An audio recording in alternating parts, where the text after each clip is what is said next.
Hello everyone, welcome back to my page বৃন্দাস dream. শয়তানে যখন রাত্রে 11:30টায় একটা মানুষকে লাড়া দেয়, তখন একটা মানুষ রাত্রে 11:30টায় চুল স্ট্রেট করতে বসে।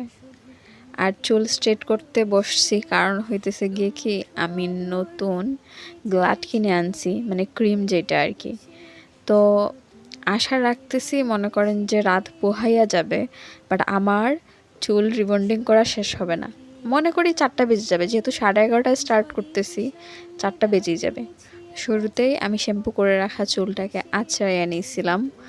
আর তারপর এই যে 1 নাম্বার দেয়া আছে, মানে নাম্বারিং করা আছে, সেটা ইউজ করলাম মাথায়। তো একদম যে এটা ইউজ করার পর 20 মিনিট মাথায় রাখতে হবে, আর খেয়াল রাখতে হবে চুল যাতে সোজা থাকে, বাঁকা না হয়ে যায়। তারপর 20 মিনিটের পর ওয়াশ করে চুল শুকাইয়া নিব। কারণ হইতেছে গিয়ে কি, চুল না শুকাইলে মানে স্ট্রেটনার দিয়ে টানা যাবে না। তো এরপর অল্প করে চুল নিয়ে স্ট্রেটনার দিয়ে টেনে নিলাম পুরো চুল।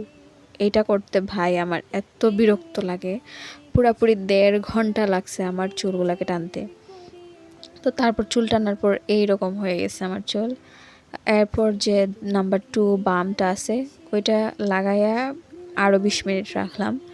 রাখার পর আবার চুল ধুয়ে ফেলছি। তারপর চুলকে শুকাইয়ে নিতে হবে।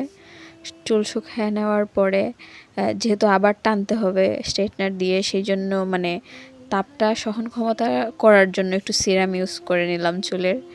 আর তারপর চুলটাকে আবার টেনে নিছি। তো ঘরে বসেই আমি চুল রিবন্ডিং করার পর এই হচ্ছে আমার মানে বর্তমান চুলের অবস্থা। কেমন হলো আপনারা কমেন্ট করে জানাবেন। আর বলছিলাম না রাত পোহায়া যাবে, মোটামুটি 4টা বেজে গেছে।